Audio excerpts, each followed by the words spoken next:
Selamat pagi saudara-saudari yang terkasih di dalam nama Tuhan Yesus Kristus. Pada hari ini kembali kita diundang dalam ibadah singkat kita yang kita lakukan seperti biasanya. Marilah kita tandai diri kita dengan salib kemenangan Kristus. Dalam nama Bapa dan Putra dan Roh Kudus. Amin. Mari kita bernyanyi dengan lagu pembuka.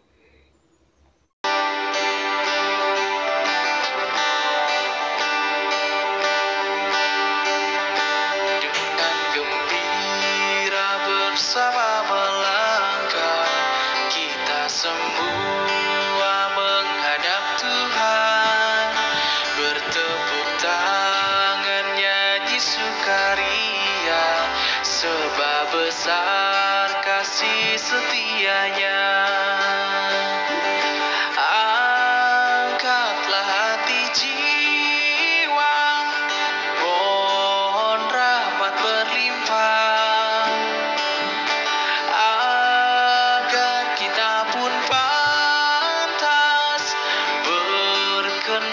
kepadanya.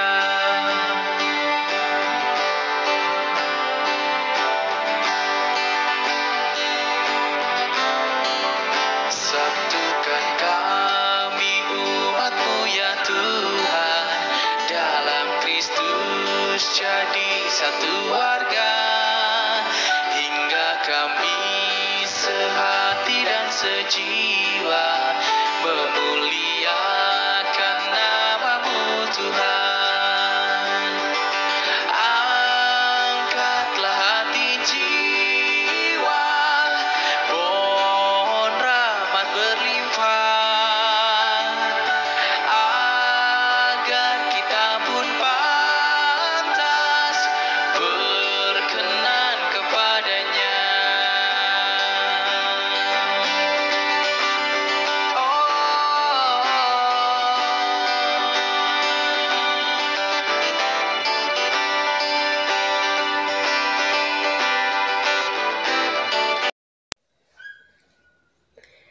Saudara-saudari yang terkasih, Yesus kembali menyapa kita dengan sabdanya tentang mencari dengan tekun dan merangkul mereka yang tersesat dan hilang. Ini tentang kita orang berdosa yang tidak layak untuk Dia, namun Tuhan tetap setia dalam mencari dan memanggil kita. Untuk itu, marilah kita mengucapkan doa tobat.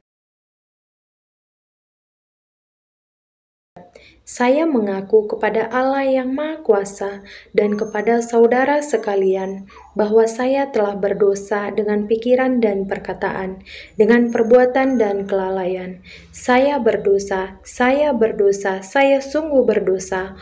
Oleh sebab itu saya mohon kepada Santa Perawan Maria, kepada para malaikat dan orang kudus, dan kepada saudara sekalian, supaya mendoakan saya kepada Allah Tuhan kita. Amin. Marilah berdoa. Allah Bapa yang Maha Baik, terima kasih atas penyertaan-Mu karena berkat yang Kau limpahkan kepada kami hingga kami boleh melaksanakan ibadah kami ini dengan baik. Bapa yang Maha Baik, hadirlah di tengah-tengah kami agar kami dapat melaksanakan kehendak firman-Mu. Doa ini kami sampaikan kepada Yesus Tuhan kami. Amin. Bacaan Injil kita pada hari ini tertulis pada Matius 20 ayat 1 sampai dengan 16a. Beginilah bunyinya. Sekali peristiwa, Yesus mengemukakan perumpamaan berikut kepada murid-muridnya. Hal kerajaan surga sama seperti seorang tuan rumah yang pagi-pagi benar keluar mencari pekerja-pekerja untuk kebun anggurnya. Setelah ia sepakat dengan pekerja-pekerja itu mengenai upah sedinar sehari, ia menyuruh mereka ke kebun anggurnya. Kira-kira pukul 9 pagi, ia keluar pula dan dilihatnya ada lagi orang-orang lain menganggur di pasar.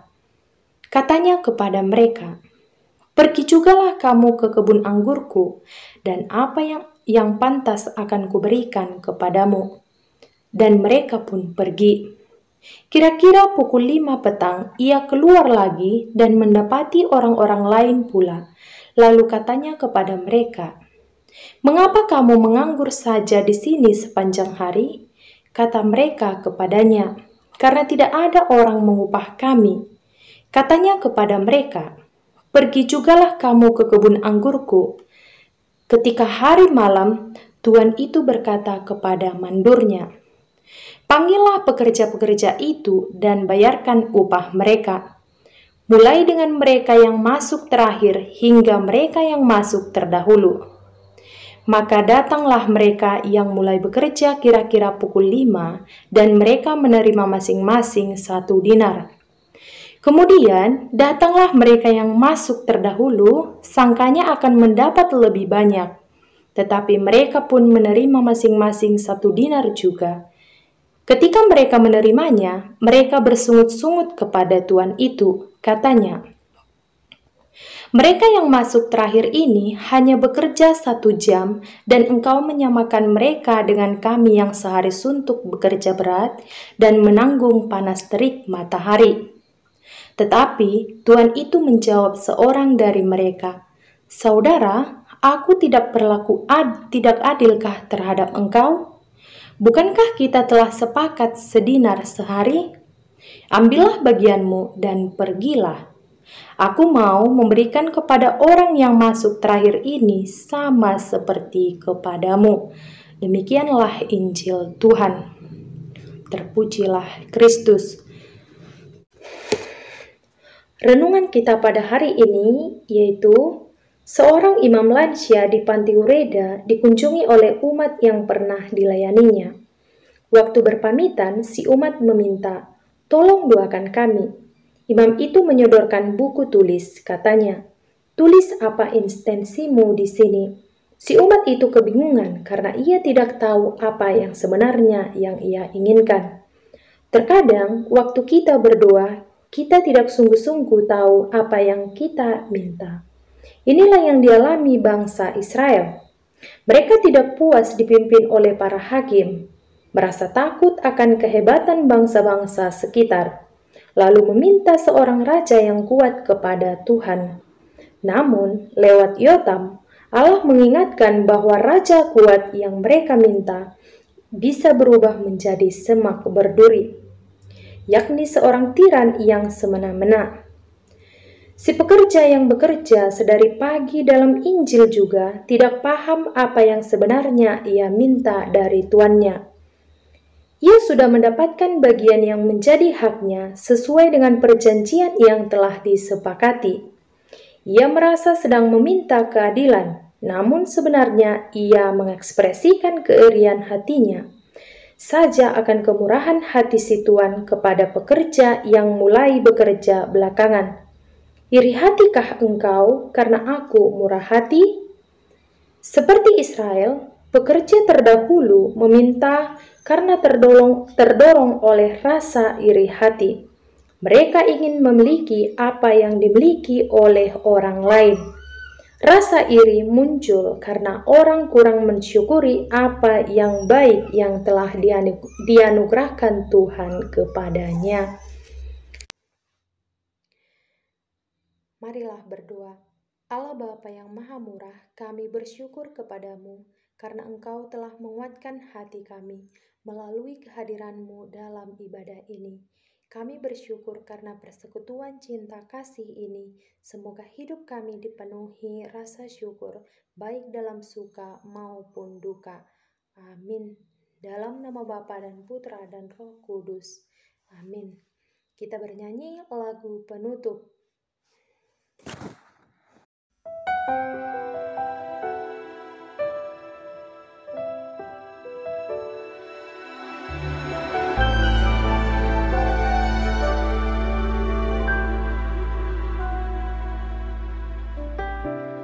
Dengan apa ku membalas kasih-Mu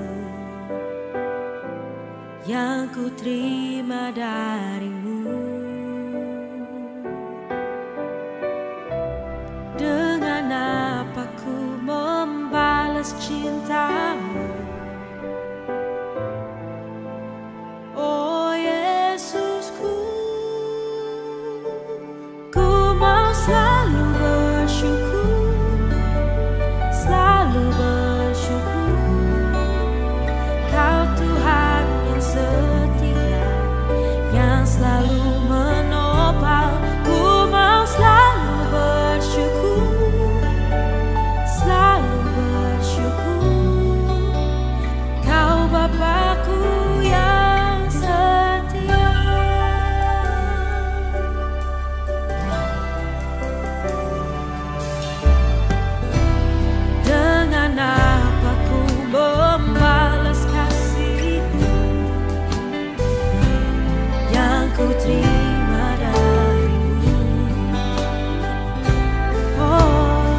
selalu bersyukur.